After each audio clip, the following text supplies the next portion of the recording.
Hello guys, welcome back po sa aking channel para tutorial videos. So ngayon, pag-usapan natin ang isa sa mga terminology sa criminal procedure at ito'y palagi kong binabanggit sa aking mga vlog contents dito sa aking YouTube channel, yung tinatawag na probable cause. No? So ano bang ibig sabihin ng probable cause? As to the definition po ng probable cause, it is the existence of such facts and circumstances that the crime has just been, or is being committed. No? Ibig sabihin, may mga pangyayari or sitwasyon, circumstances, na maaring mayroong naganap na krimen. And the person is probably guilty thereof. Kailangan siyang dumaan sa isang trial. Alam nyo, there are two kinds of probable cause. Una, yung tinatawag na executive probable cause, and then pangalawa is the judiciary probable cause. Yan po yung ating pag-uusapan sa vlog content ngayon, at kung gusto nyong panoorin at magkaroon ng ideya tungkol sa ating video ngayon, tutok lang po mula sa simula hanggang sa katapusan. At don't forget to like, share, and subscribe ang channel para tutorial videos. So guys, unang-una po, balikan natin yung criminal justice system. Sa ating criminal justice system, mayroon tayong 5 pillars or 5 haligi. Yung 5 haligi na yan, that is a 5 agencies of the government who is responsible para mag-function yung ating criminal justice system in order that the ends of justice should be served. Okay. Diba sinabi ko kanina, there are two kinds of probable cause, the executive probable cause and then the judiciary probable cause. Now, focus muna tayo sa executive probable cause. Paano mangyari ito? Ginagawa ito or isinasagawa ito ng ating law enforcement pillar ng ating criminal justice system. Ibig sabihin ng ating mga alagad na batas or mga kapulisan. One of the duties and responsibilities po ng ating mga kapulisan is to implement the laws and to arrest the person who committed crime. Right? So focus muna tayo sa Rule 113, Section 5, Warrantless Arrest. Paragraph B. Anong paragraph B? Talks about hot pursuit operation. Ibig sabihin, yung krimen ay bago pa lang nangyari. No? When the offense has just been committed and the person to be arrested is probably committed the crime. No? So, sa makatwirang pag-iisip ng isang pulis, na-arestuin yung isang tao is mayroon siyang konklusyon na yung tao na yan is yung tao na gumawa ng isang krimen. Yan po ay isang valid reason why we need to arrest the person. Because one of the bases is probable cause. So it would apply only sa warrantless arrest, paragraph B, which is hot pursuit operation or fresh pursuit operation. Okay po? Mayroon ding pagkakataon kung minsan that we need to search the person to be arrested. No? Even without the issuance of search warrant, ay kailangan nating i-search yung immediate property ng isang tao na gumawa ng isang krimen.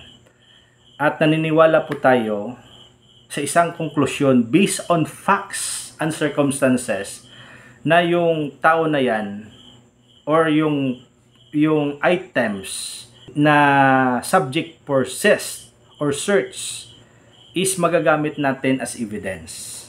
So yung basihan natin is the probability or probable cause, conclusion, pag-iisip, no, na mayroong kaakibat na ebidensya.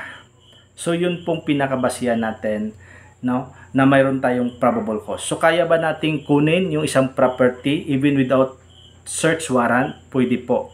Kasi there is an existence of facts and circumstances that evidence should be used for presentation of evidence in court.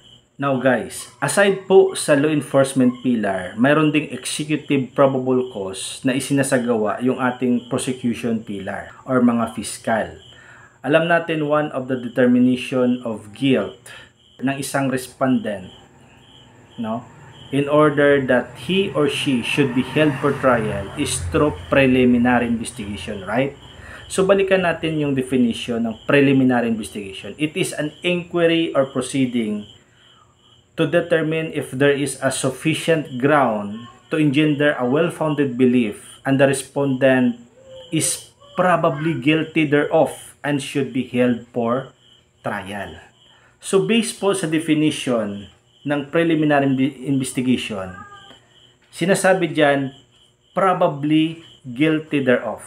Meaning, yung pinakabasihan po ng fiscal or ng prosecutor to determine the person that he or she should be held for trial, yan yung respondent, is yung tinatawag na probable cause. Kailangan po mayroong probable cause para iakyat yung kaso sa korte.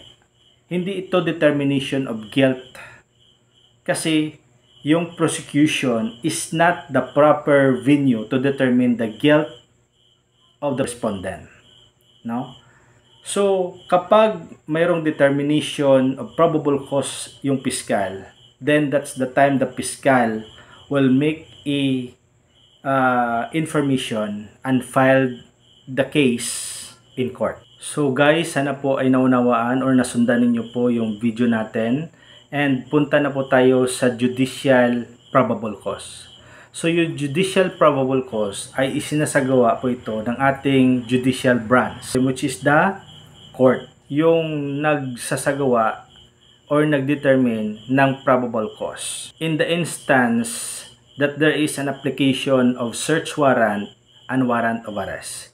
Hindi basta-basta na yung ating mga judges ay mag-issue lang ng search warrant or warrant of arrest. Kailangan mayroon silang basihan, makatwirang pag-unawa based on facts and circumstances, based on the complainants and the witnesses under oath.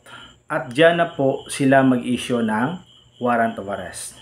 Balikan po natin yung sinasabi ng ating 1987 Philippine Constitution, Article 3, Section 2. Sinasabi dyan, the rights of the person to be secure and their person, papers, and effects against unreasonable searches or seizure or whatever natures or for whatever purpose shall be inviolable. Ibig sabihin, no search warrant or warrant of arrest shall be issued by the judge except probable cause.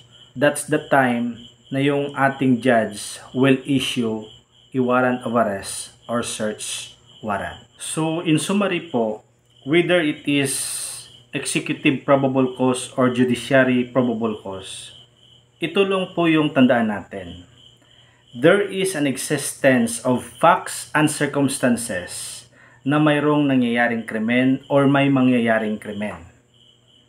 So sa law enforcement, kailangan hulihin ng pulis yung tao kasi naniniwala yung pulis na siya po ay gumawa o maaaring gumawa ng isang krimen.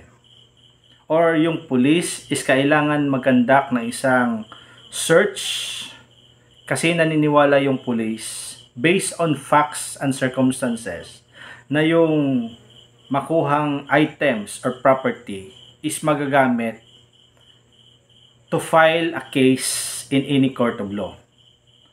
Sa prosecution pillar naman ng ating criminal justice system, yung ating mga fiskal ay kailangan kasuhan yung isang respondent kasi naniniwala siya based on facts and circumstances na mayroong existence of probable cause and that respondent should be held for trial. Sa judicial branch naman or sa ating court, yung ating mga judges ay kailangan niyang magsagawa ng isang pagsusuri, evaluation. And if yung judge will determine that there is an existence of probable cause, that's the time na yung judge will issue a search warrant or warrant of arrest. So guys, I hope na sa vlog content natin ngayon ay nagkaroon po kayo ng kunting ideya o kaalaman, no? So always stay tuned lang po sa aking channel para tutorial video. Bye-bye!